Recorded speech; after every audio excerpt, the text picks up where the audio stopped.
کیا اذان کے وقت خواتین کو سر پر دوپٹہ لینا جائز ہے، واجب ہے، یا ہمارے دین میں اس کا کوئی حکم ہے؟ اگر کوئی عورت اپنے سر پر دوپٹہ نہیں لیتی تو کیا گناہ گار ہوتی؟ دیکھیے گا بیٹا، اذان کے وقت سر پر دوپٹہ لینا ہمارے یہاں کی ایک رسم ہے، اس سے زیادہ کچھ بھی نہیں ہے۔ قرآن پاک میں اور حدیث پاک کے اندر اللہ کے رسول صلی اللہ علیہ وسلم نے کوئی قید ایسی ارشاد نہیں فرمائی ہے کہ جس وقت اذان ہو رہی ہو تو عورت کو سر پر دوپٹہ لینا ضروری ہے یا وہ گناہ گار ہوگی۔ ہمارے دین میں ایسا کوئی حکم نہیں ہے، لہذا اس مسئلے کو دین سے ریلیٹ نہ کیا جائے۔ یہ ایک رسم ہے، اس سے زیادہ کچھ بھی نہیں ہے، بلکہ ہمارے دین کے اندر یاد رکھیے گا، خواتین کے لیے ذکر و اذکار کرنے کے اندر دوپٹہ شرط نہیں ہے۔ صرف نماز کا مسئلہ ایسا ہے کہ جب اس نے نماز پڑھنی ہے تو اپنے جسم کو ڈھانپنا ہے، اپنے سر کو ڈھانپنا ہے۔ نماز کے علاوہ جب خاتون اپنے گھر میں ہے، ظاہر ہے باہر نکلے گی تو اس نے پردے کا لحاظ کرنا ہے، لیکن جب وہ اپنے گھر کے اندر ہے تو اس وقت ذکر کرنا ہے۔ اس کے لیے نہ طہارت فرض ہے، یعنی وضو کرنا کوئی ضروری نہیں، کرے گی اچھا، نہیں بھی کرتی تو کوئی ہمارے دین نے لازم قرار نہیں دیا، وہ ذکر کر سکتی ہے۔ نہ سر پہ دوپٹہ لینا ضروری ہے، بغیر دوپٹے کی بھی اللہ کا ذکر کر سکتی ہے۔ اسی طریقے سے قرآن پاک پڑھنے کے لیے بھی خواتین کو سر ڈھانکنے کی کوئی قید ہمارے دین نے نہیں لگائی، بلکہ وہ قرآن پاک کو بغیر سر ڈھانپے بھی پڑھ سکتی ہے، سن بھی سکتی ہے۔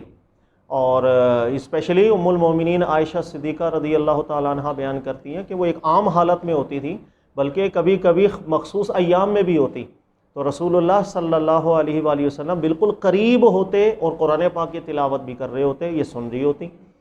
تو ہمارے دین میں اس مسئلے میں بالکل ایک نرمی ہے کہ خواتین کے لیے سر ڈھانکنا کوئی ضروری نہیں ہے۔ اسی طرح جب اذان کی آواز آ رہی ہو تو اگر کوئی خاتون سر ڈھانپتی ہے، ایک رسم ہے، اس سے زیادہ کچھ نہیں۔ کوئی نہیں ڈھانپتی، نہ وہ گناہ گار ہوگی، نہ اس کے اوپر کسی قسم کا وبال ہے۔ اہم بات یہ ہے کہ ہمارے دین نے اذان سنتے ہوئے جس چیز کے احکامات جاری کیے، ہمیں اس پر عمل کرنا ضروری ہے۔ مثلا جب اذان سنیں تو نبی پاک علیہ السلام فرماتے ہیں فَقُولُوا مِثْلَ مَا قَالَ الْمُؤَذِّنُ، کہ اس وقت انسان جو مؤذن کہہ رہا ہے اس جملے کو پیچھے پیچھے اس کا جواب دے، وہی پڑھے۔ جیسے مؤذن اللہ اکبر کہے، آپ اللہ اکبر پڑھیں، اشہد ان لا الہ الا اللہ، آپ اشہد ان لا الہ الا اللہ پڑھیں۔ اسی طرح جب اذان مکمل ختم ہو جائے تو حدیث میں حکم ہے پھر درود پاک آپ پڑھیں، پھر دعا پڑھیں، اللہم رب هذه الدعوۃ التامہ والصلاۃ القائمہ۔ اس کی فضیلتیں، یہ اصل طریقہ ہے جو ہمارے ایک سنت رکھا ہے، اذان سنیں اس کا جواب دیا جائے۔ نمبر 2، اذان کے بعد درود پاک پڑھا جائے اور اس کے بعد دعا پڑھی جائے۔ اگر ہم اس اصل سنت کو چھوڑ دیں اور اپنی رسموں کو ضروری قرار دینے لگ جائیں تو یہ چیز پھر کہیں نہ کہیں بدعت کے اندر داخل ہو جاتی ہے، کہیں نہ کہیں اس سنت کو فوت کر رہے ہوتے ہیں۔ لہٰذا اس چیز کا خیال رکھا جائے کہ اذان کے وقت جواب اذان کا دینا ہے، سر آپ کا دوپٹہ ہو یا نہ ہو کوئی مسئلہ نہیں ہے، اور اس کے بعد درود پڑھ کے دعا آپ نے پڑھنی ہے جو اذان کے بعد ذکر آئی ہے حدیث پاک کے اندر۔